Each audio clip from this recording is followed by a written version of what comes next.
Hello, I'm Sally El-Husseini, writer-director of My Brother the Devil, and I'm joined with... Ian Kitching, editor of My Brother the Devil. Ian's been involved in the project for a long time. He's one of my main creative collaborators who read many drafts of the script and has known me for a long time, so knows all the secrets. I won't tell them all here.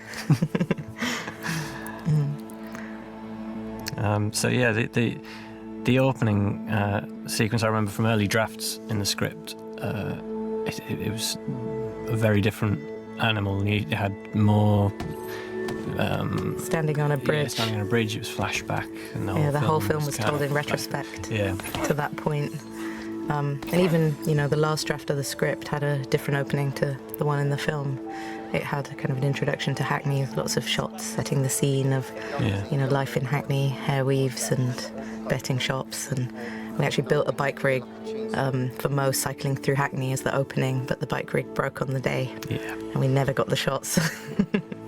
So we were a little bit stuffed in the edit. Yeah, but Simon Wheatley's photographs came to the rescue. And also, I think by the time, the beginning of things, you always sort of cut at the end in an edit because you know the start of the film and what you need to set up and all of that. Yeah. So this was one of the last things we cut in a way. And Simon Wheatley's a magnum photographer. The black and white photos in the intro are from his book Don't Call Me Urban, and he was really generous with the production. First of all, I came across the book, I bought it in a market and ended up using it to introduce the world to the production designer Stéphane Collonge and the cinematographer David Radecker. So we spent a lot of time poring over his photographs.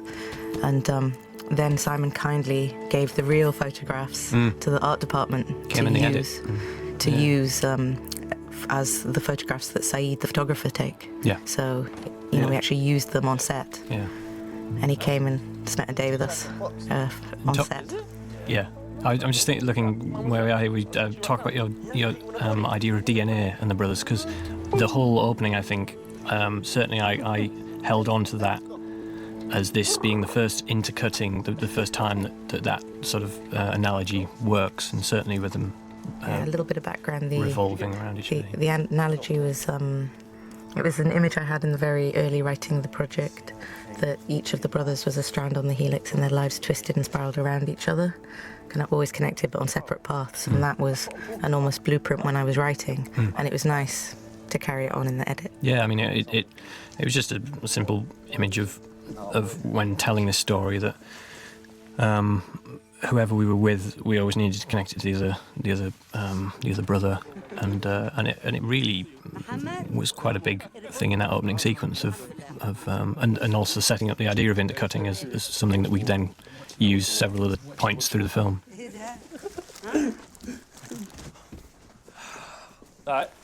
Izzi's already shining on screen. I love that. Yes. And the lovely thing is, that Fadi El Sayyid, who plays Mo, this is actually his first role in a film, and he's actually Egyptian, as is Amira, who plays the mum. And it was fantastic to get all the Arabic banter spot on between them. Yeah. It's a great intro to the dynamic of the family, this, I think, just... and Amira's subtle sort of backing away in the background, and also the I don't know whether you want to touch on this, the sort of the black boys line and the whole kind of I think I've had it in there because it's honest to the views. Nothing's black and white, so that's it. This is always about grey characters in this. Even Demon and the bad guys are grey characters. I love the plastic wrapping on the little details in the set, the plastic covering on the sofas in the background. I really didn't want to subtitle the Arabic because I actually worked enough English into the Arabic so that you could understand the gist of what's being said without kind of spoon feeding, so it doesn't pull people out by having to read words. And you kind of did that with the street slang as well. I think I remember talking in the edit a lot about how much the opening of the film needed to just sort of plant these words like food and road and things just in context that you could, if you didn't know what they meant, figure it out. I love this intro of Eamon Hamducci as Repo and Arnold as AJ. It's just great fun, and this is a good example of the point of view theory of this story as well, in that we're very much with Mo in this moment. We're not having a subjective point of view with something. We really discussed kind of in the prep with David, cinematographer, and also Stefan, kind of how to devise that. We actually had 4 rules to shooting that we used. The first was, to keep everything really subjective and experience-driven from the POVs of the characters.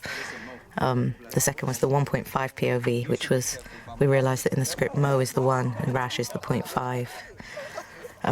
And so Mo was slightly the dominant POV.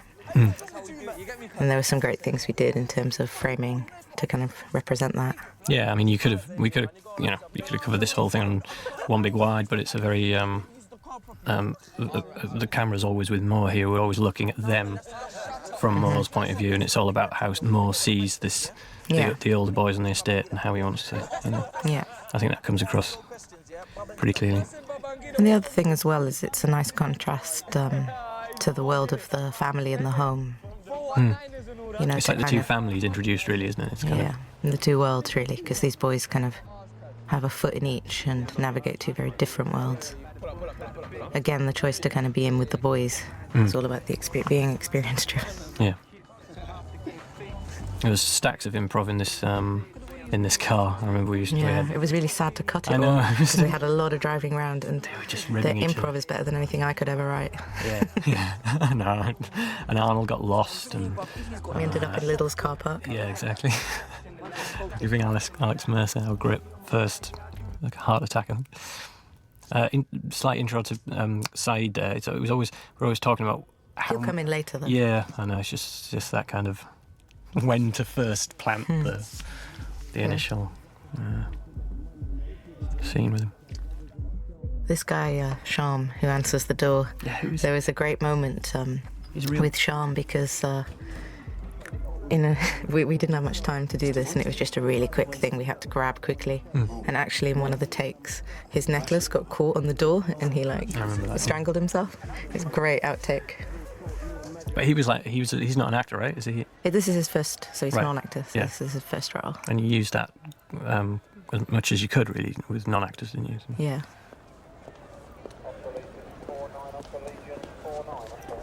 I always like that. I love Lil Mikkel, who is playing Demon's Boy here. Lil Mikkel actually came in through open casting, an open casting call that was London-wide. I wasn't actually supposed to go to it. It was organised by the casting directors, but I did sneak there and have a look at the queue. It did go round the block, down the street, round another block, down another street. I had to take photos of the queue, and then I thought it might be a bit weird, so I better go home. But it was for ease of the shoot, we had said only come if you're over 16, and Lil Mikkel was 14 at the time, but told us he was 16 and got through the net. Well done. But he was so amazing. He's great in that scene. He has a great YouTube channel that people should check out with his pranks. We were checking out in the edit. My the great edit assistant Emmanuel on Beddington was obsessed with that YouTube channel whenever he had spare time between digitising. Yeah, no, he's definitely going to go far. He's a real natural.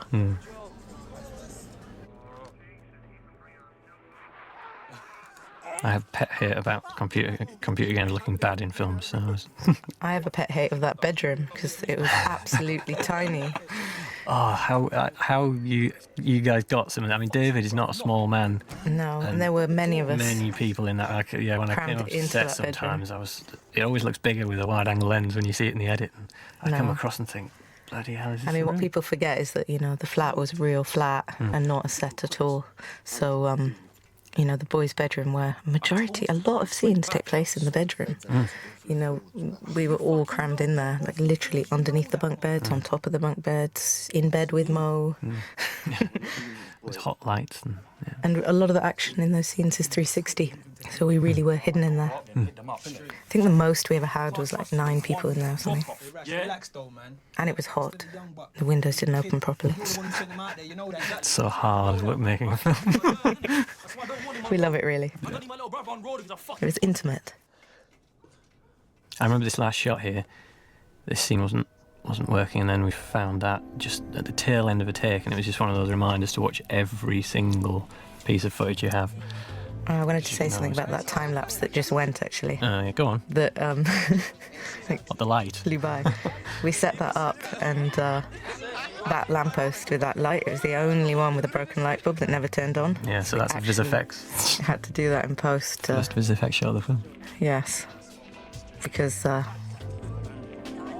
it was ridiculous. We spent our whole kind of dinner break, David and I, just down there doing that shot because it wasn't actually scheduled. So we just like snuck it into the dinner break, and and then at the end of it, the light didn't turn on. But that's filmmaking for you. Yeah. Now a lot of this lovely sodium light as well. I mean, most of the film is naturally lit, which was a practical consideration, but also because we didn't have a big lighting kit and a very simple, slimmed-down camera package. So having that kind of amber sodium light outside, I think really just gave us our palette for the exterior scenes of the film at night.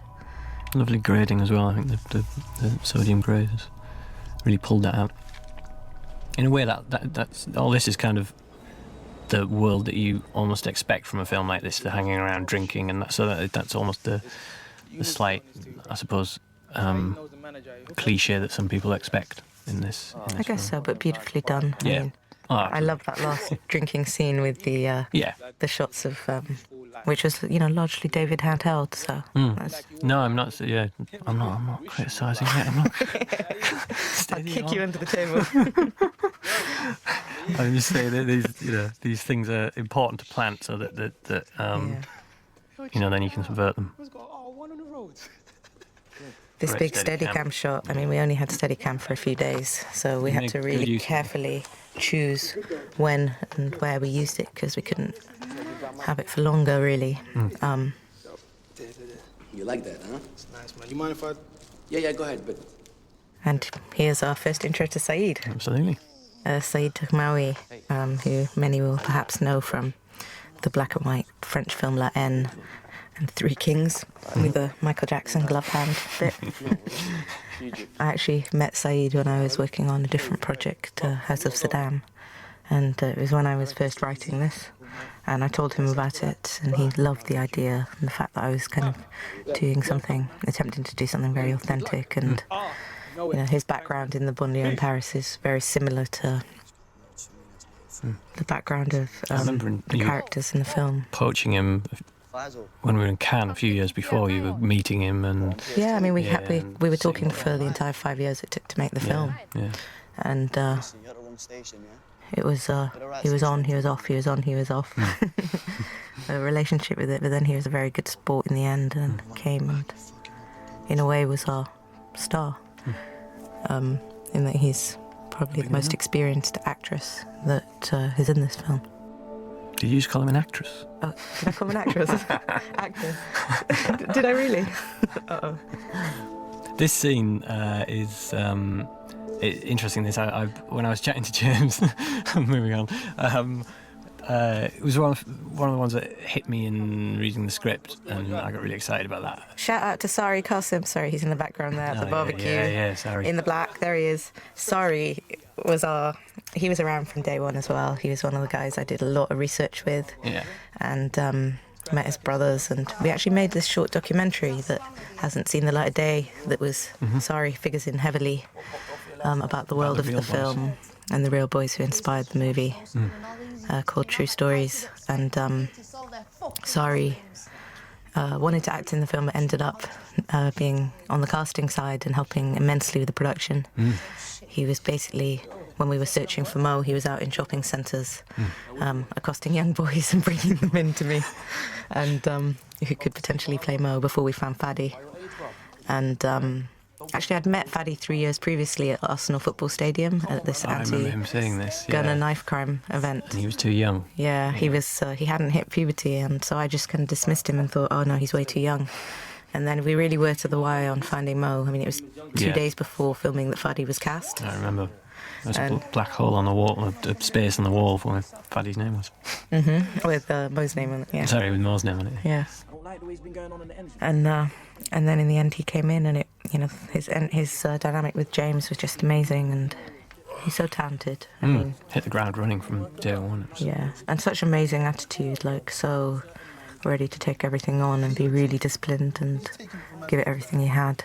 It was actually his 18th birthday when we were filming, and he didn't celebrate because he didn't want it to impact the shoot, so he postponed his 18th, which I will always forever be grateful for. That's why he's one of your people. He's like Moroccan or... And this is great. The other family's home, the DMG. And Sonia, the other the mother of the gang. Yes. Yeah, Max. And Yeah, while I was talking about Sari kind of helping on the production side, Eamon Hamducci, who plays Repo, the one with the tattoo on the neck. Yeah, absolutely. He was a script consultant and, you know, really helped me get all the language on point.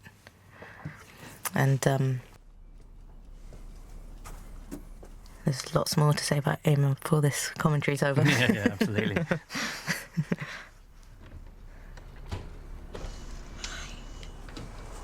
I'm sorry, can I help you?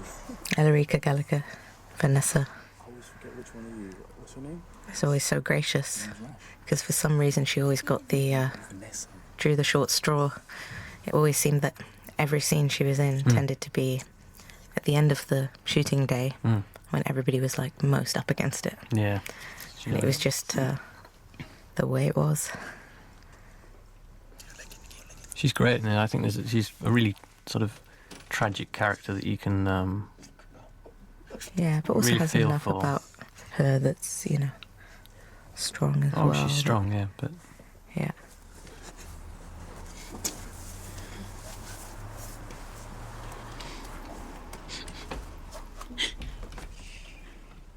the sex scene that never was. Well, actually, You shot it. this moment is whenever you watch it with an audience, is when everybody stops laughing. Yeah. Right about now. I realised it was funnier not to see, you know, the sex down which he shot. Yeah. But it was funny just to play it off Morgan.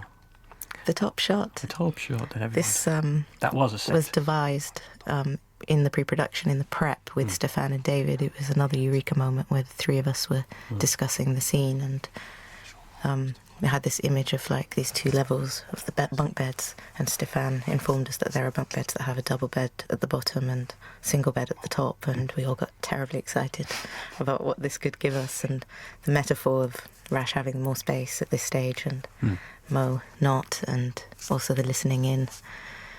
So it was that moment when planning a kind of camera shot, design and story all perfectly collided and came together. And we were so wedded to it, we actually built this little corner to get the camera high enough. So this is the only build we actually did, was this tiny little bedroom corner. That was the extent of our set build. Yeah. I remember going down to see it. It was tiny. It was literally the edge of the frame, and that's it. But it's worth it. That's a shot that's quite often quoted in Yes, yeah, absolutely. reviews and things. I mean, the whole prep period was 5 weeks, and 3 of those weeks was that kind of intense work with David and Stefan. The Olympic Village over there in the distance. Yeah, that is our one Olympic shot. Yeah. I actually New Gascoigne Estate, where the film is set, the minute I stepped onto it, I knew the film had to be set there. And there was a lot of the council estates in Hackney are red brick, and there was a question of whether we would or wouldn't be allowed to film on New Gascoigne. Right. And I would have been devastated if that had been the case, because visually... Even when you walk, the first day I walked on, because we were cutting on set, so I was, we had the edit suite just minutes away from the Gascoigne estate, and so the first day I turned up, I was like, it looks such a great visual anywhere. I mean, it's an amazing. Yeah. Amazing I mean, when I actually drove around all the estates of Hackney before pre-production, just on my own. And when I got to New Gascoigne, I got out of kind of the car and was just like, okay, this is it. Great find. Because there's so much sky and it's such an open estate. And, you know, I really was trying to subvert the usual kind of life is grim on a Hackney council estate preconception. It doesn't seem like an as oppressive as as you say, a cliched council estate. This scene we've just been. There's a lot of light. Yeah, I love this scene again. It's just another one of those insights into, breakfast in the house, and more so natural in it. In fact, there's a line in there that really. The tree. Oh, the tree. Okay, let's talk about the tree. How many hours of footage? How many times did you nearly get fired off the film because you were shooting the tree again? I know. That's actually not a joke. What happened was when I was hanging out on the estate before we started filming, I saw this tree and instantly. You know, you can't, when you're writing a script, you realise that it's just like words on a page. It's more of a selling document. You can't be specific until you actually get to the location. And as soon as I saw that tree, I knew it was Mo's tree and that I had to kind of anchor Mo to it. Which actually David, the cinematographer, really resisted. He hated the tree. And it was Stefan and I who were arguing with him about how amazing this tree was. And he felt that nature shouldn't be part of this world. But it is tied to Mo. Everything, there's a lot of things that happen by this tree through the film now. Yeah. And we cut back to it. We got GBs of the tree and we cut back to those at certain points. But he shot stacks of footage. I had a great time whenever I was. It didn't happen much, but when I was ahead of the shooting with editing, I'd go back to this sequence and look through, and there was just tons of this footage. And what's great is we timed it very well, actually, to get the light at just the right angle. No, it just all looked gorgeous. I mean, it was a joy to go through all of that. And I love this bit where he falls into the building, falling off the edge of the earth. I think the previous, again, you giving everyone time to experiment whenever possible. Just messing around. There was a tail end shot of the building, and you flop it upside down, and all those sorts of things. It puts us into the mind of Mo. And again, it comes out of the POV, experience-driven stuff, and yeah. No. Now then, who's that sitting in the middle? That is Our Karen, who's standing first for Alex. Yeah, it's funny, like the whole crew makes a feature. I've already seen a few faces, actually. I think our entire crew ended up in the film, except for me. Yeah, me. Actually, I think I was in a couple of subtle reflections, Oh, really? which I'm not going to mention. It's a Hitchcock cameo. What job pays you more than on road? 325 a week. You can make 325 a day if you want, fam. Hey, shush, man. Anthony Welsh, who plays Izzi, Be bait, bruv. is just a wonderful actor to work with. I mean, I always feel like I never directed him. He was like the one actor out of everybody that I felt like I didn't direct, because he was just always spot on. I genuinely had nothing to say and didn't want to interfere. Step away. Yeah, completely. I think sometimes as a director, if there is nothing to say, you shouldn't. Yeah, absolutely. And I remember being terrified about Izzi, and if he wasn't cast right, the whole film would really fall off. Because, I mean, the trick with Izzi is you've got to love him in essentially 15 minutes of film, or 20 minutes of the film. And interestingly, foreign audiences, non-UK audiences, are always shocked by the fact that there are meters, prepaid meters with little keys to buy your electricity in the UK. They think it's archaic. Yeah. And they... How much electricity should I put on? 20. Actually, I live on a council estate in Hackney, which is why, I wrote this, part of the reason why I wrote this film. And I had a prepaid key. And they're actually a scam, because they tend to be put in all the council houses. And you actually end up paying more for your electricity than if you had a regular meter. Yeah. And yet it's put in kind of, lower socially economic kind of housing. So isn't this your local shop, or is that? It's Surrey's local shop, actually. Surrey's local shop. But yeah, and that is actually the real shopkeeper. And now this really isn't your local shop. It's down in Wimbledon. No, this. The Hackney riots broke out when we were kind of testing the camera, and in the beginning of our shoot was when London was burning and rioting. And so the consequence was that there was this rule passed that no scenes could be shot on the streets of Hackney that involved youths and any kind of violent altercations. So that kind of prompted a lot of last-minute rewrites. And this scene, the way it was written, there was absolutely no way it could be set indoors. So we actually had to blow quite a big bit of the budget on a studio street set, which is what this is. This is actually down in Wimbledon, and we had always, all our locations are very kind of close to the production office, which is on the estate in Hackney, and we never had unit moves as a crew. So what had actually been scheduled as 2 nights ended up as 1 night on a studio set, and it is our biggest kind of set piece with dogs and boys and fighting. And the day that everybody came down there, because nobody had done unit moves, half the people were late. It started raining, there were thunderstorms, there was a fire in the car carrying the dog. We only could afford 1 dog and animal wrangler, so we had to do dog lying down, being very still first, and then aggressive dog second. And we had a phone call saying, there's been a fire in the engine of the van carrying the dog on the motorway, can you send someone to come and get the dog? And oh, by the way, the dog's really angry. And yes. This, Ian needs to be applauded for this dying dog. There was not, I mean, you guys, you got everything that was needed, but not much more because of all the issues. And I remember you guys coming back and saying, we're worried that we might not have got that. And so I locked myself in the edit for a day and then opened the door and let the light of day in, and in my mind David and you and Gail and the producer were all standing there like ready. You weren't, but it was kind of, you know, what does it look like? And I remember David watching it, and I think he smiled and went, okay, I think it's gonna work. No, it was we were all worried about this scene not working because it was so fraught filming. But the actual dog, we only got 15 frames of it lying still for the dead dog moment, and that was some clever editing. I wanted to make sure there was sort of sound off camera, and mainly do it all with sound, as a sort of Fincher Alien 3 reference somewhere in the back of my head about some monster film with sound doing something great. And it was some reference to that, really. And I thought if you just see a glimpse of the dog, your mind will fill in the rest. This actually just went, and this bit is one of my favourite bits of score. Stuart Earle, our composer, was fab. He was fab. And this bit with the sound design under the bridge and that previous bit of score is actually one of my personal favourite bits of sound and score.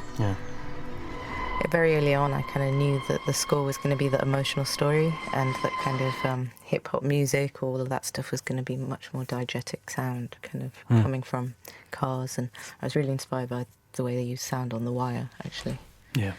And thought that was a stunning job. Absolutely.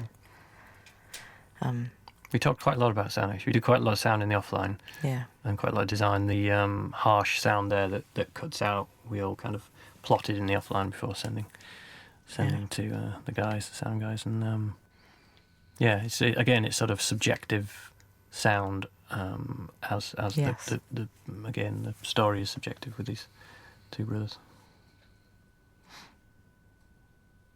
We should have known that the riots would hit that scene. I remember Steph and I were doing storyboards while you were doing camera tests, and the riots were outside on Mayor Street, and we were doing storyboards for the dog scene, ironically, which ended up being the one that got hit. So we didn't even, in the end, look at a single storyboard. I mean, the dog scene. No, the dog scene and the fight scene was heavily storyboarded, and we had many storyboard meetings. Stefan had done an amazing job.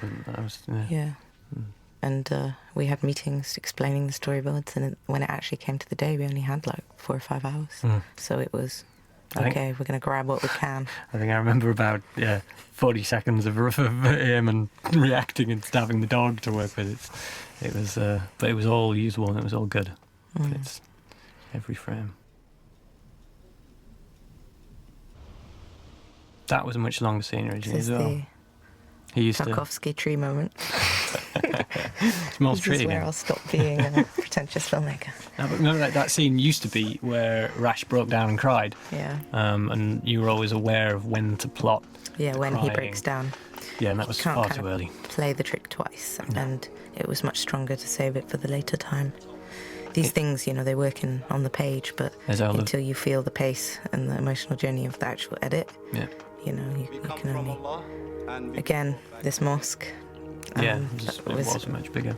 It was a much bigger scene, which I think is on the deleted scenes, and there just wasn't the same emotional impact. in terms of like you want to ride the emotion here rather than end up in a dialogue-y scene. Yeah. And it was as pure as that. And the incoming scenes really are variations of mourning, and I think we thought there was just two. If you had a funeral and then Mo getting his head around, is he going, and then Rash getting his head around, is he going? There was just a lot of this kind of post Izzy death mourning, which it got quite heavy as well. Yeah, and I think that the dialogue scenes are more interesting when they're trying to deal with Mo talking about the computer game stuff is much more interesting. The crying tree.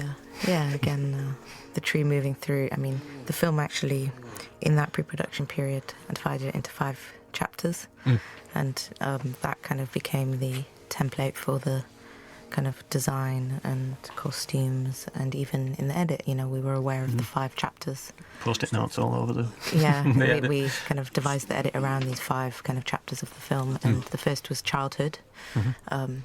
Like most t-shirts, was a much more vibrant shade of pink, and then as we move through, he wears darker tones, as he grows up and, things happen to him. And again, the second chapter is grief, coinciding with sexual awakening, which is always an interesting one. But, that funeral is really where we come in to grief. Yeah. And it is our second chapter now. This was shot on the first day, wasn't it? It was the first day. Tough first day for Faddy. Yes, it was. And he did great. I remember Letitia here as well. It's fabulous and gives such an amazing kind of energy and aura to the film. The funny thing with Letitia was when she read the script, somehow she had not realised that I show her a headscarf when she came for the costume fitting. We put a headscarf on and she was like, "What's going on?" we had a giggle about that. But she loved it because she has, friends who are kind of girls like Aisha who do wear headscarves, and I really wanted to represent kind of those girls because I don't often see them in films, There is a kind of stereotype of the headscarf London girl who is kind of oppressed, I guess, but that's not the case for a lot of girls. I love this scene is really the beginning of revenge, I guess. The first time I mention revenge, great use of Steadicam, everything's back on the move again. And it actually is a bit of an homage to La Haine, actually. The 2 passing and the playing with the height. Yeah.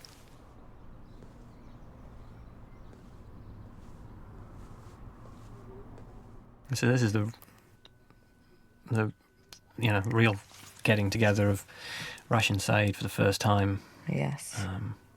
Which we've held off. There was a point where he approached him in the funeral and talked to him, and it just added more mystery if he was always present but never interacted until this point. And there's an automatic kind of awkwardness that comes with the fact that there's some kind of unusual interest and affection. They don't know whether they're going to spud or shake hands in that moment. And there are many different ways to spud. Yeah, 5. 5? That's our second laugh, usually. It's quite a depressing film, I guess, if we only get a laugh like once every...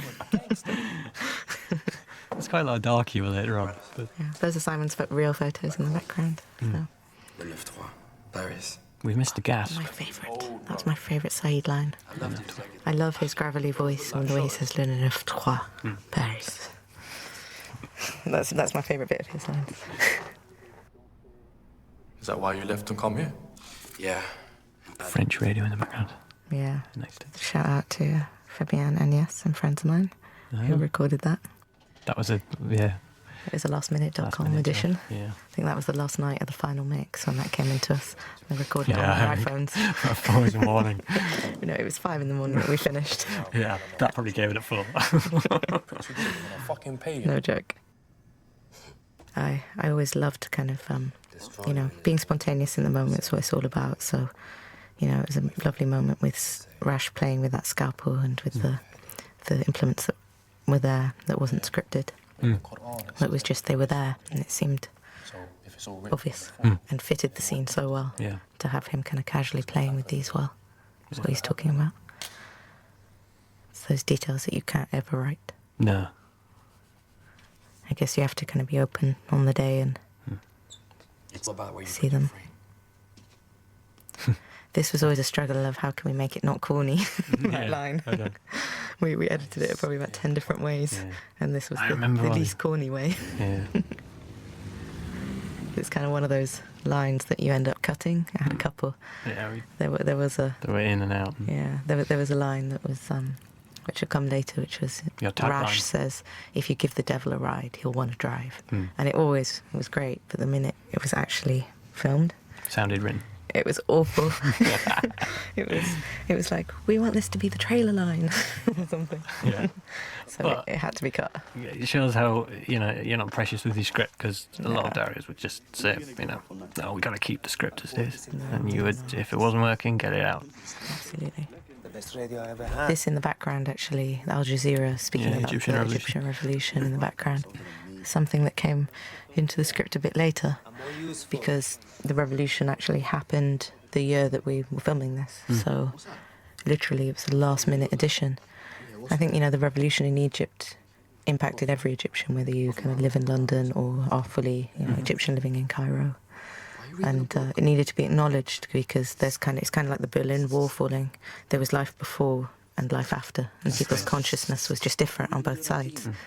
So, because I wanted this to be present day, I really, wanted it to be there, but not overtake, not become this huge thing. Mm. That's it. It's more sort of substance. And Yeah.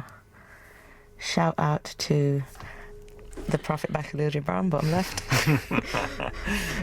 Which, again, is one of my favourite books, actually. But I always liked the idea that Mo and even Rash think it actually is a book about the Prophet Muhammad, sallallahu alaihi wasallam.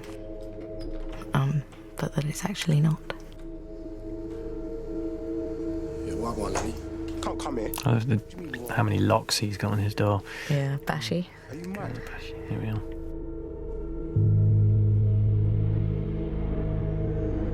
So for UK people know who Bashi is. Well, actually, abroad maybe. He's a UK grime artist. And the bathroom. Yes. Well, This shot. several things. One, it was really useful having the edit next to the set for this, because we designed this. Shot. Stefan, I remember you'd shot camera tests, you'd shot Yeah. ideas, and you came across, and there was a lot Back and of scenes to cut. And he was like, "Can you just have a play with some of these tests?" And we had different ideas, and we had the reflection Because being different. that whole bathroom and this specific shot going through the mirror we devised in that pre-production period, but it was kind of how we were going to How achieve you gonna do it? Yeah, yeah. And the problem with our flat was the bathroom was not set up in a way. So that was actually a bedroom that Stefan dressed as a bathroom. Yeah, It wasn't actually a bathroom. yeah, because the shower couldn't leak onto the floor and things, because Yes. there was no drain. It was somebody holding. Yeah, But yeah. But This no, tattoo parlour as well was a rewrite. yes. This actually wasn't in the script. Where did this originally happen? This happened outside in the It street. was outside in the street, right? Yeah. And because of that Hackney-wide law, but actually it works much better being set yeah, inside. So it's yeah. an example of sometimes the things that are challenges and obstacles actually help you. Because I do think this it's a great scene, and it was literally a night before, driving back from the studio set in Wimbledon, in fact. I remember you brainstorming in the car. cab, yeah. Going, okay, right, tattoo parlour. But we showed up here, we couldn't recce it. We were shown by our location manager some photographs of 3 tattoo parlours, and from some photographs had to choose which one. Yeah. And then showed up, literally had 3 hours to shoot the scene and had never seen it before. So it's a lot of kind of fast thinking. Amazing, yeah. I think, rely on my documentary roots for all that, because I started in docs, and David Radecker as well. Yeah. He did docs. And you need to get the footage there. You need to know what you need to cover. You need to cutaways and Yeah. yeah. I was always really happy that the shoes worked as the turning point in the scene. Yeah. That's something we played a lot with in the edit. Yeah. And we enjoyed the sound design kind of stuff of this. Yeah, that was it. It was. I really wanted that room to be, that moment not to be music led until it got subjective, and it to be sound, and it to be the headphones and the girl and the chat scratchy and the pen on the scratch paper. pen and all of that kind of stuff. And because he's heightened, his Senses. senses are heightened, and One of the things I love about working with Ian is that you're a musician, and so you're going to kick me now and be embarrassed. Yeah, no, but it's true because you're a songwriter and you're a musician. I think it's a really interesting thing with the editing, because you have editing is a musical. It is about pace. It is about rhythm. I think, I mean, it's one of those things I use so much, and and it's sort of second nature. But I'm really glad my parents that they gave me guitar lessons when I was young, because it's pacing is so much. I don't want to talk about myself over this amazing performance of James. Yes. The Floyd is magnetic in this moment. Yes. Body demon, and we lose and they win.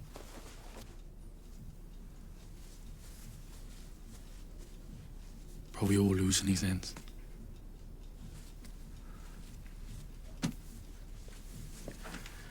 James Floyd, I mean, he was actually cast quite early on in the process, kind of 5 months before filming, and I introduced him to the real guys. At first I'd wanted a non-actor, and there's nobody prepared to kind of do that role because of where that character went, and to play the gay stuff. Brave. And so I kind of had resigned myself to finding an actor and was very nervous about that because there were so many non-actors. And, from the second I met James, really, I just knew he was remarkable. Just the amount of kind of work he'd put in was miles more than anybody else just for the audition. And he totally got it and was prepared to work in a very method way, which gave me confidence that he was going to really blend in and work on to a deep level, which I really wanted. So that was a really amazing journey to go on with James. He always said it was the best script he'd ever written. He'd ever read. Did he? Written? He's taking credit for it now. He always takes the credit for it, yeah. No. But I love this scene of Rash as well, because it's just so contrasting kind of our expectations of, again, subverting the expectation of... I think this had been everywhere in the film. This was at the beginning once. Yeah. We tried it everywhere in the edit. Because it was such a confined idea of Rash trying to get out of the world. That you could use it in different places, and you were always open to moving scenes around and absolutely, you remake the movie, making the narrative. Be king. Continuity will hate us for it, but yeah, sorry, Sarah. But James as well. Just while we're on the topic, Eamon Hamducci, who plays Ripper and who's the script consultant, took James under his wing and introduced him to a lot of the real guys who inspired the film and people from his world, and he spent many nights till 5 a.m. I said to him, just don't get arrested. And he spent many nights till 5 a.m. kind of hanging with the real guys, and they deserve a lot of credit for that. And and just putting in the kind of work. It was before the project was greenlit, so the belief and faith that James was kind of working on, not even knowing if this film was actually going to go ahead and happen, but knowing that if it did, he'd need to put the prep in well in advance. Lenny, I want out.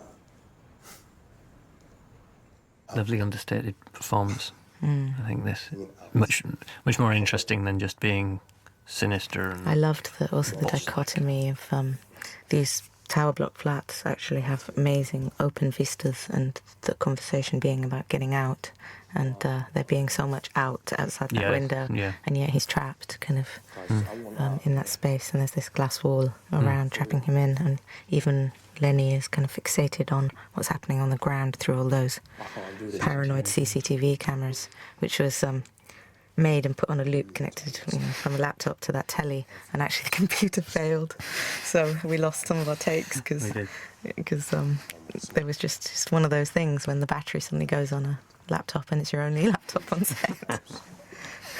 Repo, it's just a hype motherfucker. You've got a future. You don't need a cut when you've got these two guys doing this. You just hang on. Yeah.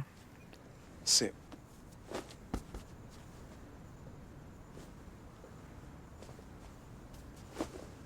You've got a lot of money to make.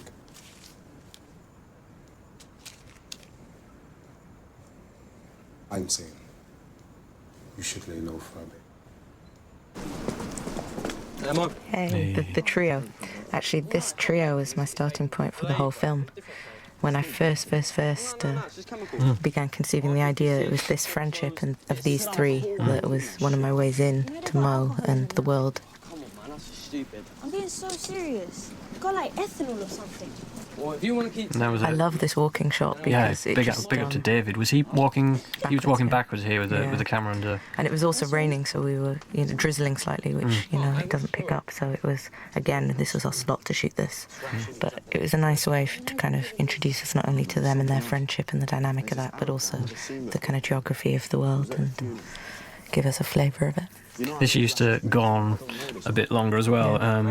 Jamie used to say maybe he's a terrorist at the end, and then she got angry. But again, it's one of those things. Once you're in the edit, you spot things that you're hitting the audience over the head with a hammer, and it was better just to leave the Prophet Muhammad and shit hanging. Yeah, but you leave it kind of, and it's let a the lot more audience, subtle. Yeah, let the audience make that connection, and then feel guilty when they think he's going to go down the terrorism route. Yeah, the aspiration is always to get that level of subtlety. I mean, it's fine-tuning in the edit, really, what you write on the page. I can know how subtle I intend it to be, but really it's till you see it, in the edit that you can fine-tune the frequency and know where to turn the volume up and down on it to get all the layers working. That's what's fun. Yes, it is. This location, big up to Joe, our location manager, because in the script it was a view of the Millennium Dome, and those who know London know that it's very built up everywhere around this area, and yet I wanted it to be a very natural and close to the water kind of setting that felt like almost they'd gone to the countryside with the Millennium Dome in the background, and he really pulled his hair out and went up and down the stretch of river until we found this lovely little beach. Which I'm not going to tell people where it is because it's now one of my favourite places in London and I don't want it to be spoilt. Is this where we can find you having a picnic on a weekend? Yeah. No, I'm serious. It's a lovely place, just some steps down kind of from the sand, and very rare for right in the heart of the centre of London to have this kind of place. I remember in the early stages of the scripting process, you always had this escape from London. It was always either the Hackney marshes or it was the countryside, or it was at one point I think it was outside of London, wasn't it? The very early draft. Yeah. Fuck the Olympics and fuck you. I love the dynamic between the brothers in this scene. Why are you so happy? This was actually a scene that I did at the Sundance Directors Lab back in 2009.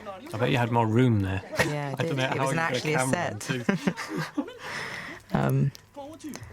Because I developed the project kind of through the Sundance Labs, and so back in 2009 I went with two different actors who played Rash and Mo, and we workshopped kind of 4 scenes from the film, this being one. Baba's gonna kill us. I love the fact he's still scared about his father's opinion. That was something that came out of the workshop, actually. Right. Riz Ahmed actually came in to the workshop with me and as Rash. So that's something Riz and I happened on. I love Fadi and James in this scene. This is such a great take. Yeah. And I love the kind of backlight on Mo. No, bro. Okay, footage like this comes into the edit and you have no worries. You just watch and think this is, Sometimes I forget. I don't want to step on this. You just let them play. And I remember and I feel bad. Don't want to forget. But I mean, economical shooting as well. You were doing so many setups. This actually was all done in one shot, so you really have to nail it, like the whole entire thing in one. Yeah, I mean, I had no options here, but there were many takes.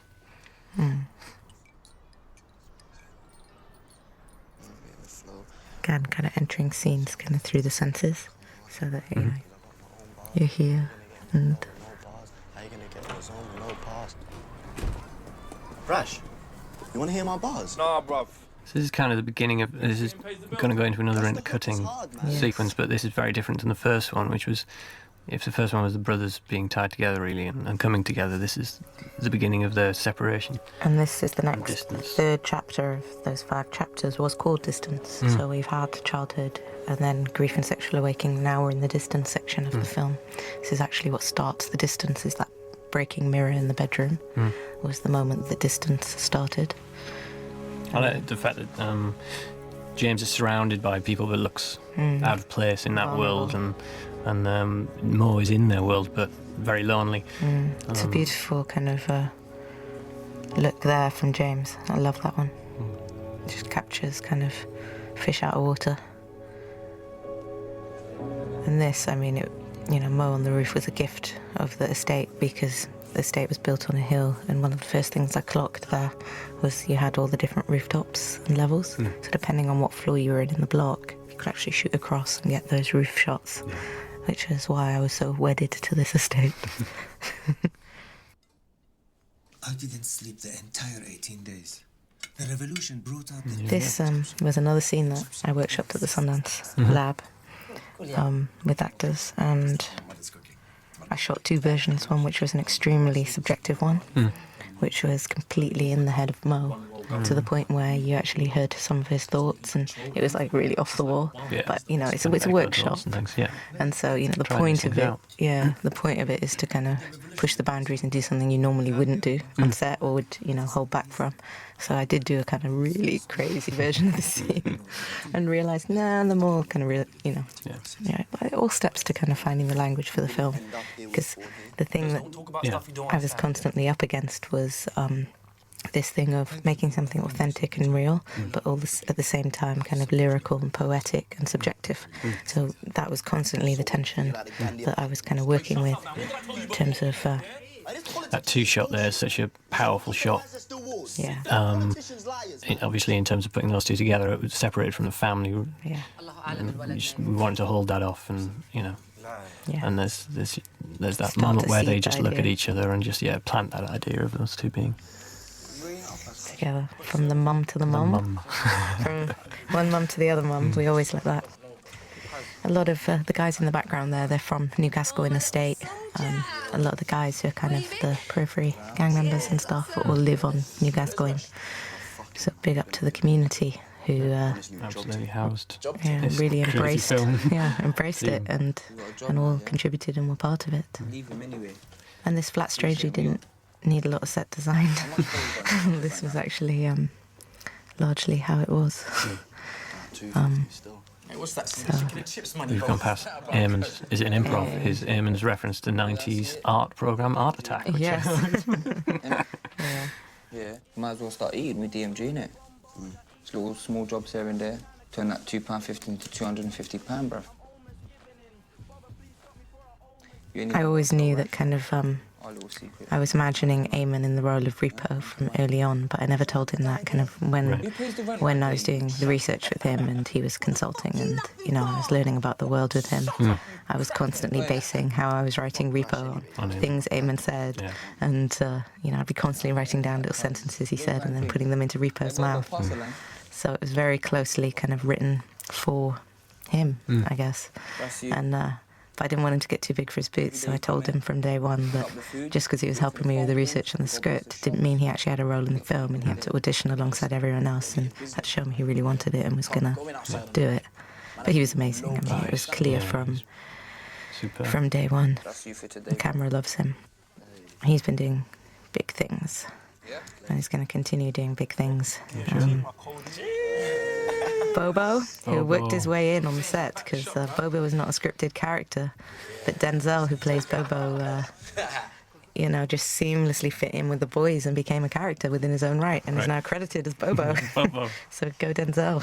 Thank you for bringing us Bobo. That about writing kind of for certain people. I mean, the Sayyid character was, again, written for Sayyid Taghmawi because of those early conversations I had with him. And I always imagined that, he was Sayyid from La Haine, which, he is, when you know his real background, who, after a few turns in life, left Paris and ended up in London in our film. So it kind of, again, it was homage to La Haine. What? You think I can't buy I love this shot. Yeah. Get anything, bro. I'm a G. A G? Again, the reversal of using the roofs to maximum ability. I'll give you that one for free, mate. Whatever, man. Actually, yeah. Huge crossing the line moment, but it works. It totally works. We had some problems actually doing this, because this scene, because none of the lights worked and we couldn't get the cables across. So there was a lot of sitting about waiting. I'd forgotten about that. Yeah, it was actually... And you had them it was draped across the estate from the... You know, we were stealing electricity from that big building there. But... The bill is in the post. Absolutely. But it was quite a moment because we only had this scheduled to, you know, and I did not want to lose this scene because, again, this was a scene from the very first draft that stayed intact throughout the script with that trio. And I'd always loved it, as well as this moment between Aisha and Mo and putting the headphones on and us going into his head with the music. Another example of the subjective sound design and... Yeah. And big up to Cashtastic, because I don't know if even he knows this, but in every draft of the script, Tupac was actually here. Crazy. Yeah, Tupac's Crazy, which many people will know as an ode to kind of old school rap. Much loved song, and it was just beyond our budget. And I really tried to fight and keep that Tupac song to the last minute, but, you know, it's one of those fantasies. But then everything leads to something good, and when I heard Cashtastic, I was just like, wow. There was something about that going out on, before we get into the scene, going out on the sparkler there, that it's just one of those things that just seems to, that nothing in their life, nothing is always good for a long time. It's kind of this transient moment that just sort of disappears when the sparkler burns out, and he's having a nice moment, and then the real world kicks in again. And the choice as well to have the kind of slow-mo, the kind of nostalgia and heightening kind of him watching Aisha and the young love. Anyway, the big scene. Yes. Sayyid plays this great. There's so many, you could have really overdone this scene. This was a scene that I actually workshopped as well, because this was always the scene that most scared me. Just because you have to kind of make it convincing and real and, you know. Pitch it right. And they're just little subtle things that both of them do in this. Yeah, James is fantastic in this as well. Hey, you don't touch my stuff. You wanted paparazzi. Yeah, like you're super famous. Again, we tried so many different how much wrestling before it gets like women in love. I know. There was a lot of discussion in the edit. But that gets a gasp. The Izzi gets a gasp and that gets a gasp. I was in a screening and a guy shouted, "No!" I've been in more than one screening. Interestingly, the younger screenings tend to have more vocal audiences. And there's been a lot of like people saying, "No, don't do it, no." In fact, some people have jumped up and started to walk out at that point and then sat back down. So... lots of jump cutting there just to you know, get that what the hell just happened across. This was, again, another grabbed on the streets of Hackney moment where in the grade we really kind of, you know, made the colours... Real guys in the background playing it. Much more saturated. To kind of have that kind of, the world is kind of too in his face and too glaring. We mirrored it with the sound design. Again, another subjective sound moment. Was this was cold water, wasn't it? Yes, it was freezing cold because it wasn't a real bathroom, and the only tap that could reach was cold water. Bless James. And there was a lot of that footage. There was. We pared that down to the one shot that told. That was actually quite hard to do because I secretly fell in love with a lot of those. There are some beautiful shots of the water kind of coming over him. My wild kind of inspiration for that shower scene was the Gus Van Sant Paranoid Park shower scene, which I watched and overwatched and dreamed that I could ever conceive of something as cool as that. We couldn't get... Is it jungle noises in that scene? Birds? Yeah, and the shower curtain has birds on it. It's a fabulous scene. I love Gus Van Sant. This scene is where the line from Rash. Devil. It was long.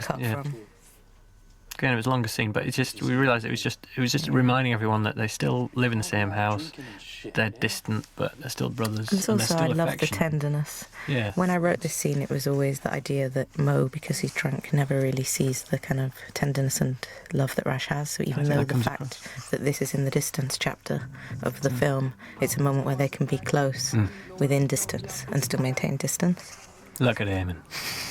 He's so repo. I mean, there's never been better casting. It is a great steady cam shot too. I mean, this whole approaching the gang, reintroducing Demon, approaching the gang with the knowledge that he's been kissed by Sayyid, It's just really It was always the standoff, basically, because now that Rash, has a chink in his kind of armour, and he's got a vulnerability because we've experienced the kiss with him to face up to the boys. It's always this kind of showdown. What are you fucking saying? I'm saying you disappeared. You go to Lenny like a sad man and tell him you want out before you come to man them, like you never grew up with man fam. Disrespect. Look, I don't want... One of the great things is listening to Arnold and Eamon banter on set. Guns, cuz.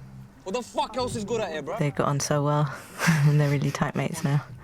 But again, kind of the composition of this shot being kind of 2 against 1 and really like confronting each other, equally balanced, and then eventually Rash being pushed. Fuck you, man. Hold it.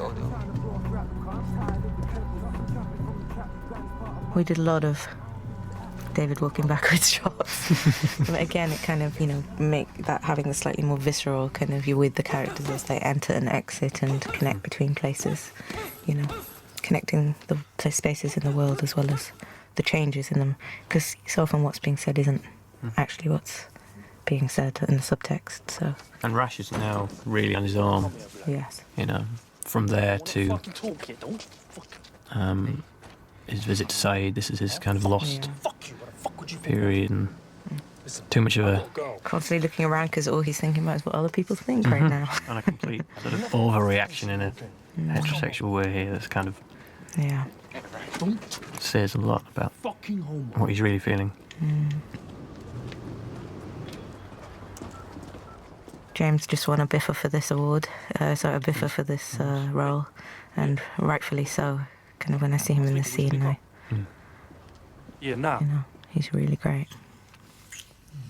This scene was actually the first scene that, it was in the first week of the shoot, and it was the first scene that these two did together. Which was interesting. And actually I first set it against that glass wall with that paint splotch in the background. I didn't think you'd tell a story. Tell a story. And because I just thought it would be much scarier that they were doing this up against the glass wall and you felt like they could fall through at any moment, and it kind of made the situation much more edgy and more vulnerable.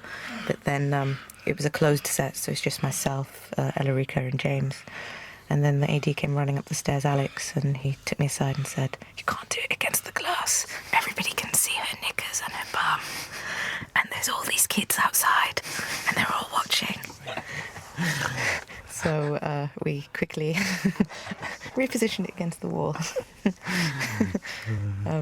which works as well. Does Alarica know that? Is this the first time she's okay? Yes. But, yeah. Obviously, there was a cameraman in that closed set too, right? Yes, there was. Yeah, there was. We played a lot with whether he said "I'm sorry" to her. Yes. And that was in and out. In and out. Okay. This James, real tears. Yes. This was the point where we thought he needed to cry. Yes, and we were saving the kind of breakdown of Rash for this moment because when we had one earlier, it didn't have the same impact this time when you saw that his vulnerable side come out. He's a very brave performer, James. I think he gives you... I had a lot of options and lots of different things, and he just gave so much to this role. This actually was this intercutting that's about to come up was not scripted. This was a moment that we found in the edit, and it was just this moment where I don't know where the idea came from. To be honest, it was one of those eureka moments of. It's the moment when the 2 strands of DNA cross each other on the helix. And Is that analogy? Yeah, well, I always think of it as that. I keep shoehorning it in, but I mean, it's the it's the childhood and innocence of Mo. Intercut now, and it's it's them both having the same sexual awakening in a way. And it's sort of they're closer here. And by strangely kind of intercutting between Mo and Rash here, you were almost, Mo on the playground and the purity of his kind of puppy love for Aisha and the children playing and the sunshine kind of lends this scene kind of a feeling that what's natural and what's right and innocent to this, and gives this a sense of purity rather than this being perceived as anything dark or dirty or wrong or dangerous in a way. So the tone of the whole piece just changed the minute we intercut. Just this idea of we're all the same, we're all... Again, the scar, that was a backstory that Sayyid had in previous drafts of the script, and talking about the subtlety, you suddenly realise the story's less important than the fact that he's got a past. I remember this being a brainstorm, and it was one of those moments where we both looked at each other, and then it was like, will this work? Yeah. And then it was just, get some temp music, let's try something. It was a very exciting moment in the edit. A few hours later. And then going out to the clouds and the estate as well, that life carries on, kind of as our kind of way out. These are all kids who live on the estate. And then a sort of suggestion passage of time and the knock at the window that starts everything unravelling. Yeah, I mean, these going to blacks, a couple of them were scripted, but not all of them. So a lot are kind of found in the edit in terms of where there needs to be that kind of pause. I think there's a need for for the audience to think that time has passed and that Rash and Sayyid have developed their relationship before the next time we see them. We were very conscious of this kind of sudden, now he's gay and now they're Well, it has to be charted kind of organically, kind of.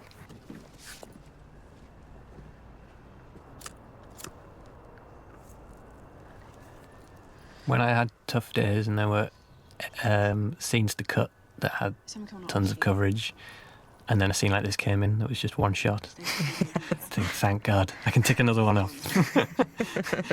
That's the best performance. Get that one in. Move on.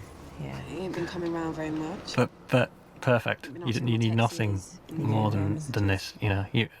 Well, it really, I mean, what this all boils down to is the fact that Vanessa and Mo are growing closer as Rash disappears from the frame, and also sets up, plot-wise, a lot of stuff, I guess.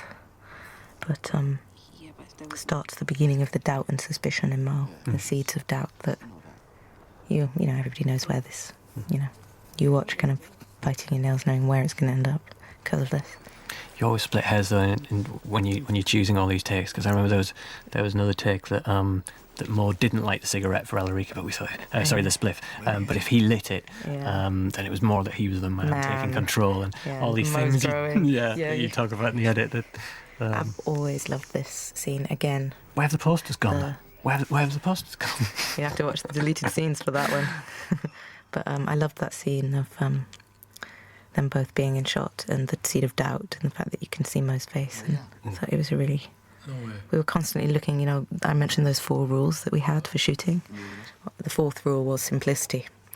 And it was always where, if we could find that kind of one way to tell the whole story in one shot or one image even, then you don't need dialogue, or you don't need something complicated. I just think, simplicity is the greatest art form and the hardest thing to get to. And the whole process, really, developing a script and even shooting and editing again, is boiling it down to the kind of core essentials and the simplest version of everything. It's true. I mean, you never... Oh, here we go. This scene, I had an Amr Diab track, for those of you that know Arabic music, and again, couldn't afford Amr Diab, but EP Mohammed Hebsi came in with some cracking, cheesy Arabic songs as close contenders. And I had a lot of fun actually writing, and we had fun acting, doing this scene actually. You must have. Because it's just that kind of culture clash and the differences in kind of, Good gag. The Arabs. Again, how much could you really push this? Enough that it's embarrassing for the audience. Yeah. But just, if it goes too far. What I always loved is in James's performance is how he's so at ease with Sayyid in that world, and then suddenly he has to put his mask on here. I'm just here laying low, like you said. Yeah, I know. I mean, a lot of kind of the film is about the different masks people wear and the different versions of themselves there are for the different bits of their lives, which I think a lot of people, I guess, who are half Arab or half not, know about that kind of differing worlds and the way people are in different worlds. kind of almost like having a split personality, I guess. The guy so forward. You owe him money. So Mo's outside. That was always a challenge for us to kind of devise a way for the passage of time to kind of pass and yeah, and actually we ended up using this is one of those situations. These are Fadiel Sayyid getting ready for his performance, free take, and it's just again. You use everything in the edit, don't you? Every single frame, because that you just it gave us what I'm we not needed. ashamed of using tails of takes and tops of takes if it works. It's often sometimes the very best little moments, when people don't know they're being filmed. So sometimes David and I would give each other a little nod rolling. and just start rolling, or he would know to kind of keep rolling after I said cut.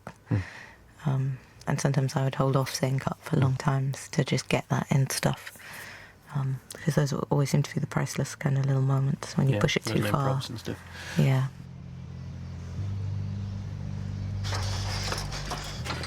You could have gone graphic there. Another moment of Stuart Earl's composition that I always love, because it just kind of explodes emotionally. Great little cameo from George. That's the junkie. Not fucking little Rash, man. Again, having the subtle mum putting out the washing, you could see that there was something in the foreground there, just giving that sense that people are watching. It's a lovely shot. And the suggestion of Rash and Izzi's relationship and what that was, and if there was anything.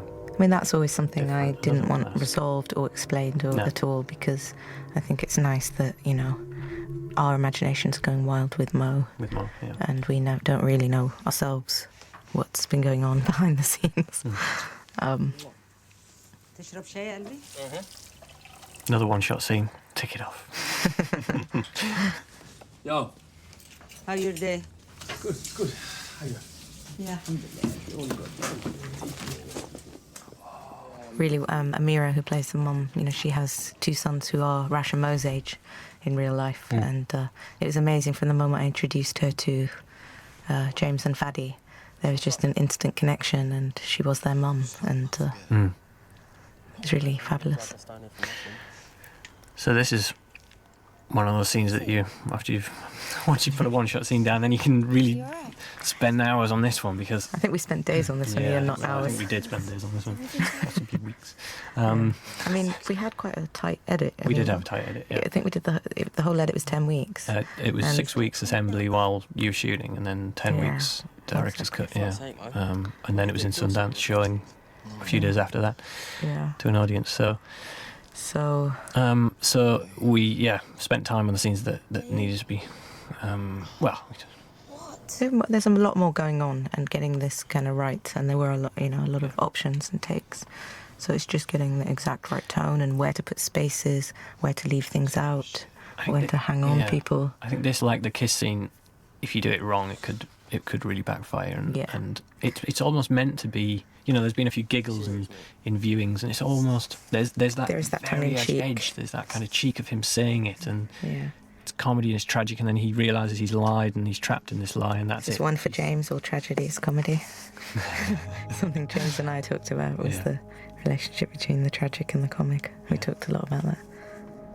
And now he's trapped in the lie. It's dawn. He's having to stick to it. This is.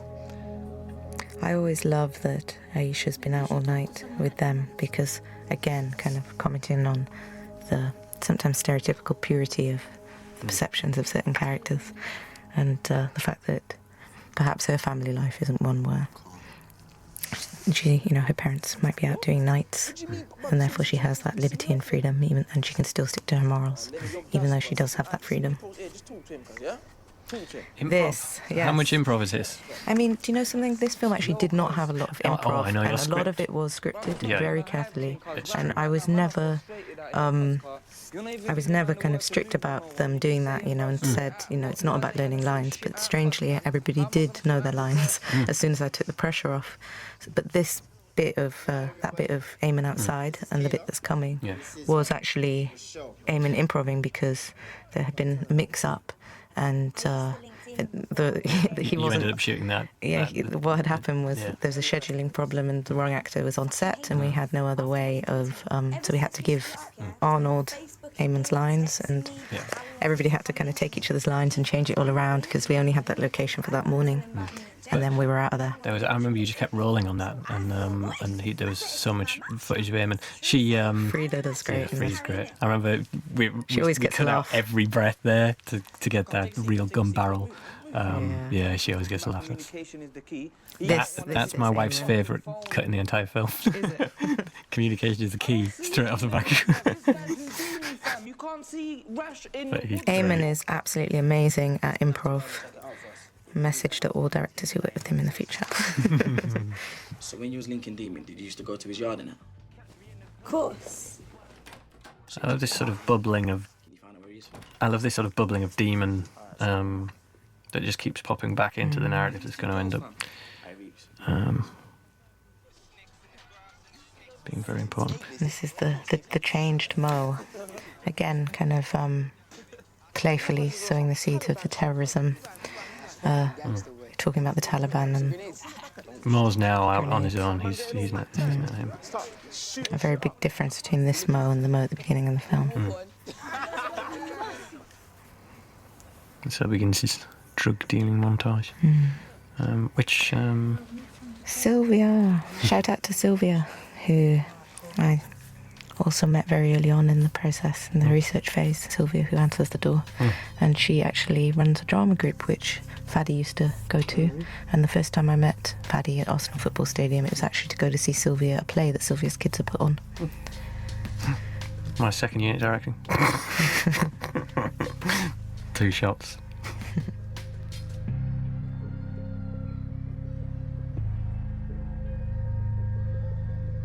The trees being occupied by someone else.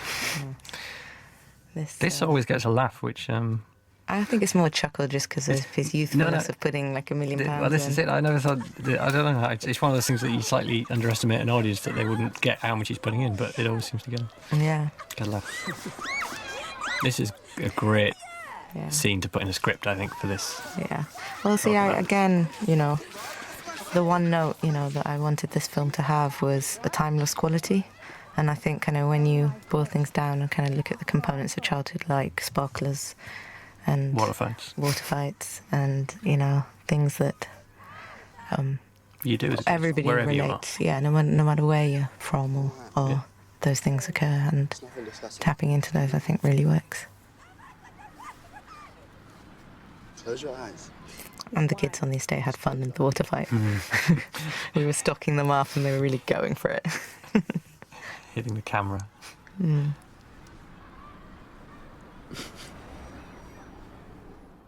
Again, carefully chosen to happen at the tree. And Letitia's great here. She's just such a pure energy in the film, and in a way she symbolises hope and kind of Mo's redemption.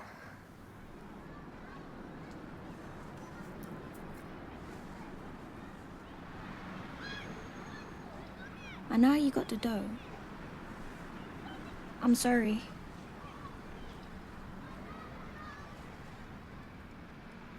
It's kind of Mo's conscience here, and the voice of the audience in a way. It's kind of, what are you doing, Mo? Yeah. I think Rashid's your fam. And so is your mum and dad. But it is his last point of hope, I guess. He's lost. Yeah, things are about to kind of now. Yeah, and now she's gone. Yeah, and things are going to start to inevitably climb towards the inevitable conclusion, I guess. It's worth mentioning, the design in the flat as well. Kind of, there were some subtle things that were done, like changing the tone of the walls for different chapters of the film as well. And kind of before, where we had the kind of shoot through the kitchen to the living room, that used to be a wall. We actually cut a big hole in it. The couple who let us use their flat were really understanding. Like that, and Stefan, I think, talked them into the fact that having this nice big... Keep it like that. Yeah, to keep it like that. And they decided... Did they do that yeah, in the end? They did Brilliant. keep it like that in the end. I remember we took the knife moment out at one point to see if it would play, put it back in, changed it, made more of it, made less of it. Yusra, who plays Sonia, is fabulous. She's fantastic, yeah. Well, I ain't got no beef. You know, she's really a Mancunian, and when she came in and did her audition, I hadn't actually scripted that character as being from Manchester, but she was so fab, I kind of tailored the character to her. Rash, Again, a really human, sort of tragic all that shit, bruv. You kept it moving. feeling to her character. I don't want no drama. The council's already on my back. Shut the fuck up, man. You know I don't want him involved on the roadside. You know that. More come to me, bruv. I don't give a fuck. Also, shout out to Malachi in the background. I don't want to leave him out. No. He's going to come into it soon. Yeah. J-Boy is always an interesting character because he's always a little bit unsure and lower in the pecking order, so that when he has his moment, you know, he is rising through the ranks as there's a space, as the power dynamics in the gang shift. There is, I mean, essentially, in a way, it's a family drama in the gang. You won't see me round these ends no more. But I can't do that. And it's a fucking no. Moe on road. Difficult scene to pull off. Yes, kind of one facing up to the whole gang. He does it great, and they do it great. I love the decision for just to exchange. Kill it dead with Eamon's.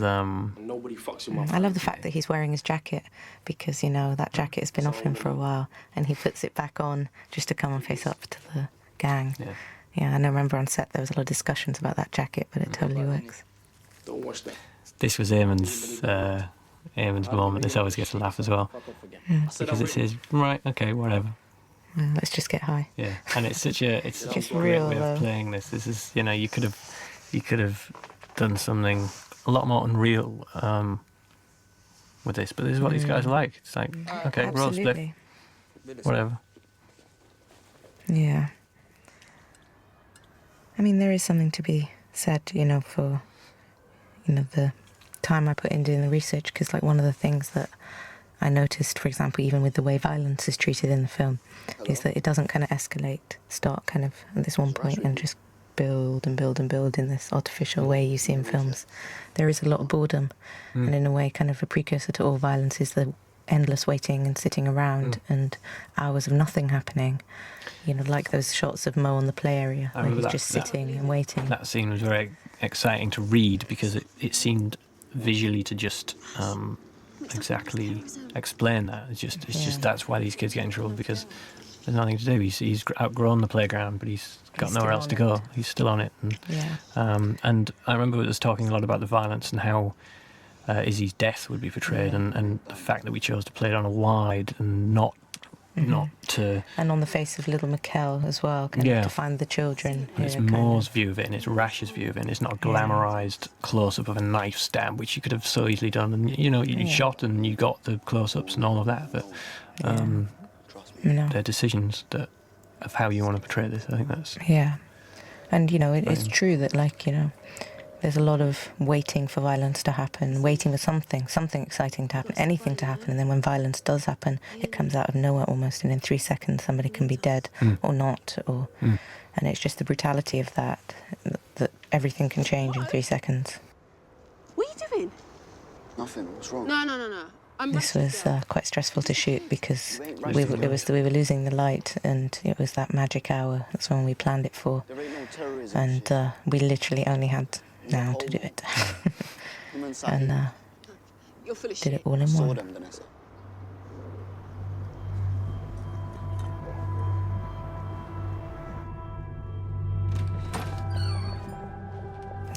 Again, kind of constantly playing on the fact that the brothers are very distant and not communicating. They still sleep in the same room. Yeah, but they don't talk. Another little scene that was actually lots of different places. If I remember, it was one of those useful scenes that you could Again, this is one of the only scenes in that is quite objective in the terms of we're really outside of this happening, and always kind of stuck out as being a scene that was quite different. But because it was kind of the foreboding sense that that there are now wheels in operation of something else happening in the background, it kind of worked.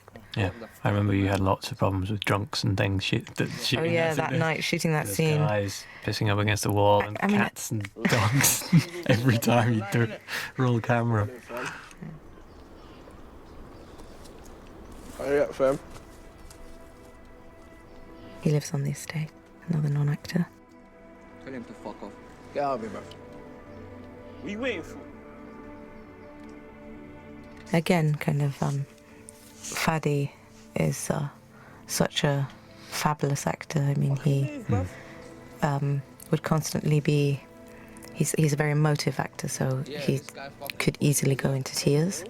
And I had to really hold him back for the whole entire movie, all so that I could save it for this one teardrop that fell there. And, you know, that one teardrop was so beautiful that really my work with him was to kind of save the moment for the tear, save the moment for the emotion, and to hold everything back within him. I love Stuart's score there as well. I remember we talked a lot about piano note on the teardrop, and he nailed that. Why are you saying I'm a fucking terrorist? This was actually done on the second day of the shoot. Was it second? I think it was. It was really early. Talk about this scene, because this is a huge scene. There's a lot more of it. Considering how much is in now, it's actually quite compact. It is. It was a much longer scene, right? Yeah. I mean, again, the talk it's that thing about boiling it down to its core kind of components of what's needed. You know, when you have kind of strong performances like this, everything else becomes less important than you. And that reaction from James was just gold dust. So we realised the quicker, the more powerful it was, really. Yeah. And there was no point hanging about and discussing it. No, exactly, and it would fall into melodrama, you know. Yeah. This scene that's coming up with Fadi, again, kind of how one manipulates the situation to get the best, because I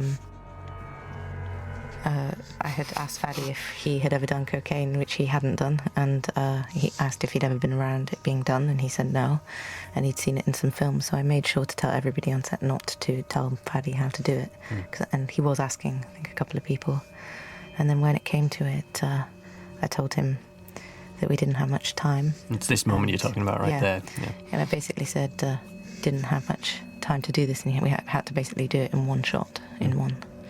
So this is David handheld, and an incredible job by the focus puller to get this in one. And I just said to Fadi, okay, give it all you've got, and this is how amazing Fadi is, really. And there's that suggestion that he doesn't know what he's doing, and he's and that's genuine, because suddenly we were rolling. Seen it in films. Yeah, we were rolling, and he wasn't quite, sure, how do I do this again, and what do I do it on? Oh, look, I've got my notebook. Didn't tell him to put it on the notebook. Oh, really? That wasn't blocking? Yeah. Okay. No, this was... Yeah, that was just him. Okay, what do I do?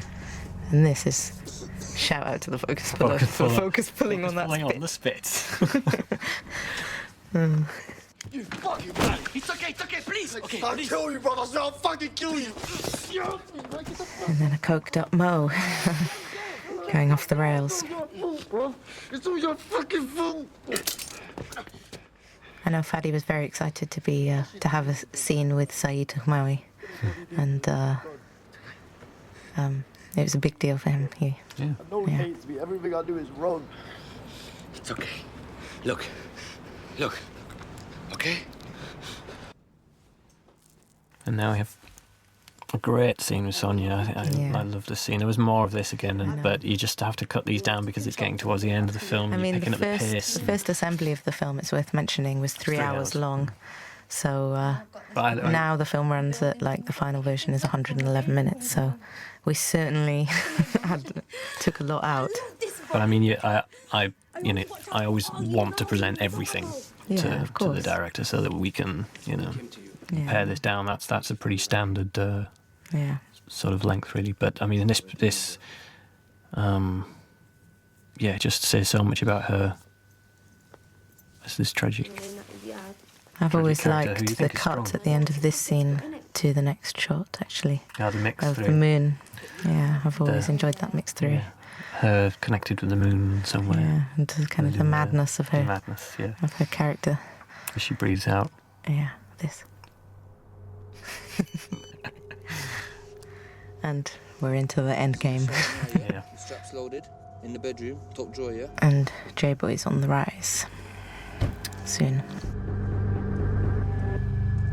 This whole sequence kind of, the art department did a fab job of the safe house because, we called it the safe house because we were afraid that we would upset people if we told them we wanted it to be a crackhead's flat, actually. Yeah. So it's only an internal name, the safe house.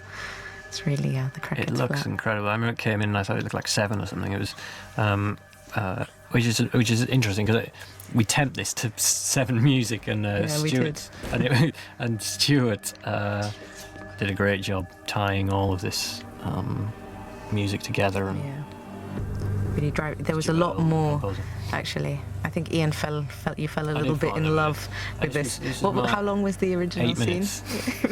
8 minutes. And he checked every single room. I mean, it was. Yeah, the rooms looked so great. We were in Die Hard. Die Hard. I was James as James Bond, you know. James Floyd. But the set was so gorgeous every time the camera. There was this lovely point of view camera every time it walked in. This was in the set build as well. We quickly grabbed that. Yeah. Remember, he ain't rational, yeah? He's a faggot. Again, Malachi does a great job of kind of the insecure one who's moving up. You wonder if he's actually going to be able to go through with it. Eamon, as ever, wonderfully mercurial. And again, all these guys playing the hard men and not really knowing how to do it, which ties back to that kind of loading the gun, dropping the things in the sink scene. That's something we were really working towards. Was it being knocked on as slickly as you often see in kind of these kinds of movies? Like he's things going down. wrong. Yeah. Like things don't go according to plan, and these are kids mugging starring in the movies of their lives, mugging at being gangsters.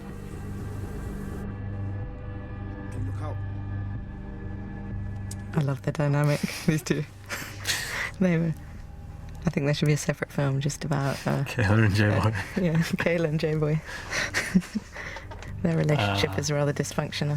This was funny, that window, J-Boy because... broke the gun, the prop gun, trying to smash the window. But also the window breaking. This was never meant to happen. We were told we weren't allowed to have breaking glass because of health and safety. So we had a piece of perspex over a pane that he was supposed to kind of...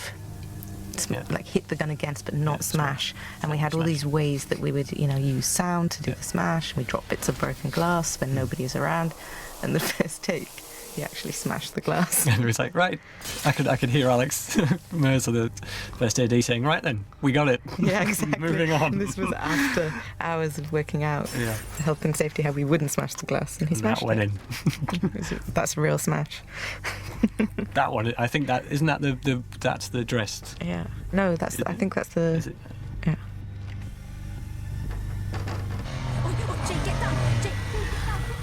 This the scene was quite different how it was written. It actually had this moment was more resolved in that you saw Sayyid and Rashid see each other, communicate. You understood that Rashid went off with Sayyid, but we just weren't wedded to it. It seemed to release the tension. It seems slightly melodramatic because there was the suggestion that he might have shot Sayyid because he pops his head up through the glass, and it just wasn't working. No. And then this was a lovely moment from you, actually, where you thought, let's just go straight into the next scene without resolving how the previous one ended. The audience don't always need to know things. And it carries and it forward. really works because you just don't release the tension when it chucks us straight back into Mo when we get to this scene, because suddenly when he says Rash has been hurt, you don't know, actually. You're with Mo there. You don't know whether to trust Repo and AJ or not. You don't know if he has been shot or not. And that really makes it a gripping ride. You kind of don't let go of the audience then. Yeah. Whereas when... Gotta know what happened. Yeah. It works. And there's a couple of... I really like this car ride. Yeah. I like the music track. I remember you talking about having a happy music track that really contrasted. Yeah, it's with worth this, kind of mentioning that actually a lot of the music. Yes. This is actually Anthony Welsh rapping, who played Izzi, and Arnold, who is also Snaky Man. Yeah, his tracks in the film. So a lot of the actors had their own music tracks in the film, and all the music is unsigned underground British artists. Which you were very keen on doing from the start, really, weren't you? Yeah, because there's so much kind of untapped talent in the kind of urban music scene, and all these boys are recording amazing tracks in their bedrooms, and it is the real kind of really what these boys listen to is mixtapes from, you know, the underground. Yeah. And I really wanted that kind of texture and layer of the world to give it authenticity. Hey, Mo, come. Come, bruv. Do you want to find Rash or not, fam? Really enjoyed cutting all this. This is all. I mean, I enjoyed cutting the whole film, of course. Yeah, what do you say? Really? But yeah, you were going to see this lovely, great shot of the train reflected on the wall, which we planned earlier on, and this little moment from Eamon, I love him for, where he very naturally hid the glove from Mo, which was just him being in character. Some of those lovely little moments. Someone thought that was a vis effects shot. No. Was that light? Was that light a vis effects shot? I think no. There's a train above there. Wow, it's crazy. Over there, yeah.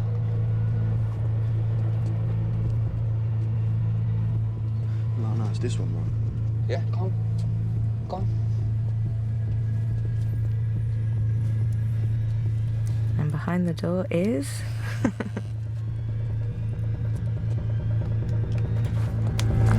our lovely runner. Every single crew member is in this film. You playing games, bro, yeah? Where's Rash, cuz?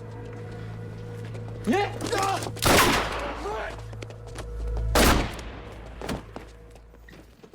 The squib. Yeah, the squib.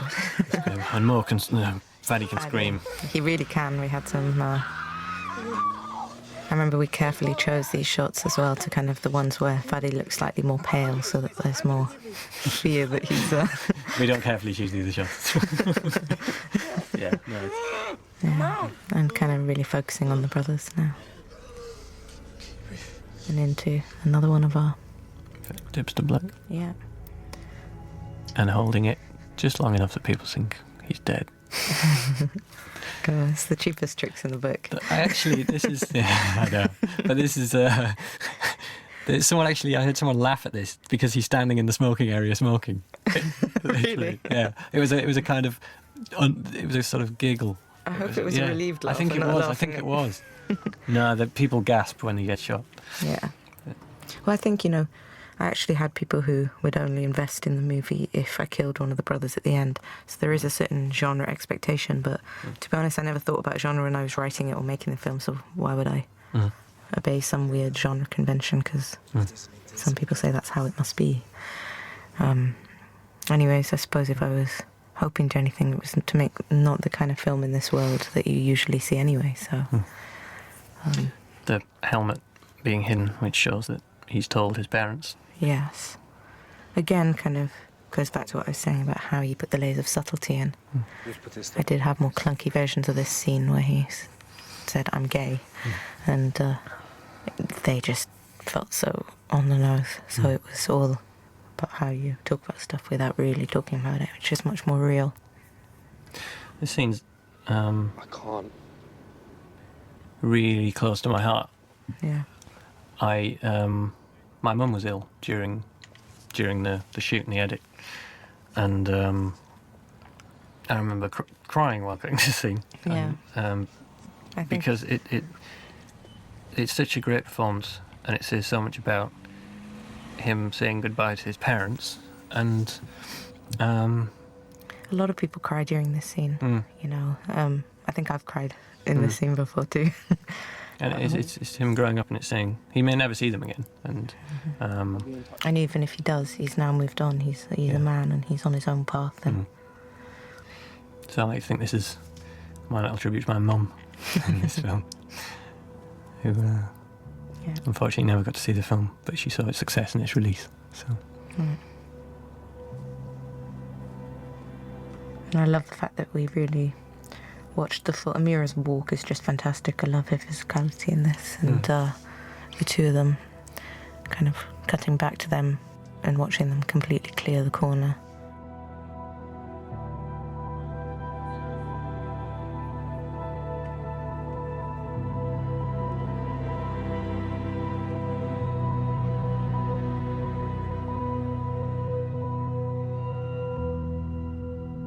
And they're not, yeah. This was not scripted. These particular 3 shots, it was something that came quite late in the edit, actually. Did actually. When we were coming up with this coda sequence at the end, and they're the places you look to find Mo, but then he's not there till we reveal him. And just holding back slightly as far as we could before revealing Mo again to the audience. You know, this last scene of the film, I always had in my mind from the very beginning the emotion and the dynamic between the brothers and the kind of bittersweet feeling that the film ends on. And I always kind of was working towards it, but not knowing how I would get there. This idea that there was some kind of betrayal and reconciliation between brothers was an initial starting point for me. And I really held on to the feeling of this last scene of both brothers standing there and then one walking away. You know, it's wonderful that it stayed and is such a strong scene. I actually fell over on set on my way to this scene and cut up all my hands, and so they were all bandaged up and bleeding while I was directing this scene, and it was quite an emotional scene to do, and I was feeling quite shaky because of the fall, and you know, it was quite a bad fall that I'd had, it worked though. I think we were all kind of reduced to the edge of tears. I love the oppression of the building behind them through this as well. It's really nicely framed from David. And again, we kind of chose the timing for the light to get those lovely flares that... Yeah, the final shot coming up is... Yeah, it's golden. Left hook is fucked. No talk, fam. Yeah, we cut this many different ways once we got in the edit, just because they'd given us, you know, you guys had given so much, yeah. There were a lot of options of which order we could play things in and where to put the laugh and where to hold back, and I think we spent a good few days just cutting this little bit between them. How you back, bruv? And I always loved the kind of sound of children playing in the background that you get, and in the previous scene as well, with Aisha and Mo.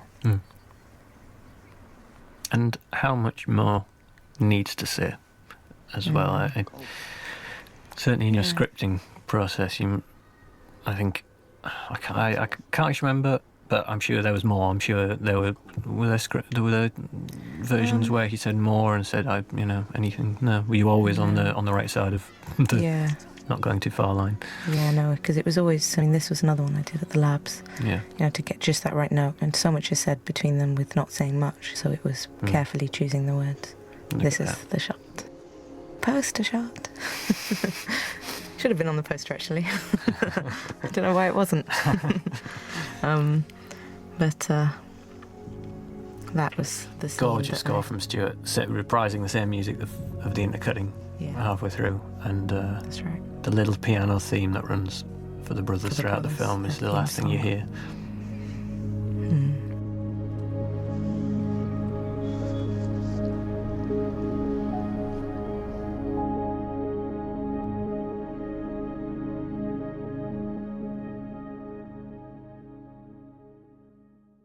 And I dedicated it to my brother, who was part of the reason why I wanted to set out to make a film that was about brothers, and knew that was kind of the heart and spine of the story. But the circumstances of his life really weren't related to the actual film. I mean, the film's a fiction. And I suppose now we're at the credits. It's kind of a wrap. Amazing people who made this happen. Absolutely. If there's anybody not mentioned, then sorry. In the commentary, not the credits. Yeah, that's what. I meant in the commentary. But it takes an army to make a film. I always say that because. You know, as a writer-director, you can start with kind of the seed of an idea and have a vision and make a story, and it's very much, you know, you locked in your room coming up with all these amazing characters. But then it just grows and grows and takes a life of its own, and all these amazing people give of themselves. And this is a 100% independent film, so in that spirit everybody gave their all, and we're working kind of with not much time or money, and it was a passion project for pretty much everybody involved. So the fact that it's done so well at festivals and critically has just been the cherry on top for everybody. I think it'll always be a special film for everybody who's involved in it. Certainly will be for me and us. I guess it's our first film, both of us. Yeah, I mean, it must still blow your mind of thinking of back making that little mood DVD with pictures. The very first draft of the script, like 6 years ago. Yeah, that was 6 years ago. Over half a decade spent making this film, and all of that. God, I hope I get faster at it from now on. Yeah. Thank you for listening. Thank you for listening. That's a wrap. Even though they never had to speak, you can end up hating the people that you love, and you can stop trusting the people that you trust. Live by the gun, die by the slug. Take a life and get caught, you get life by the judge. This is my life, and I'm gonna live it the best way I can. I'ma push it to the limit, 'cause this is my life, my life, my life, my life. So I'ma keep grinding, I'ma keep hustling. As long as I'm alive, I'ma keep getting money in. This is my life, my life, my life, my life. This is my life.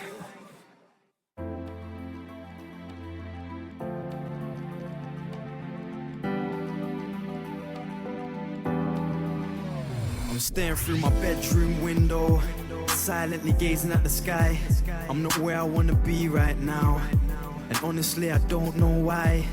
'Cause God knows I put a lot of work in, trying to get everything perfect. All my time's dedicated to music, but sometimes I don't know if it's worth it. They say cash you can blow, let go of the road thing, but haters are constantly pulling my rope in. I'm holding my gun thinking if I should load it, aim at a head, squeeze off and explode it.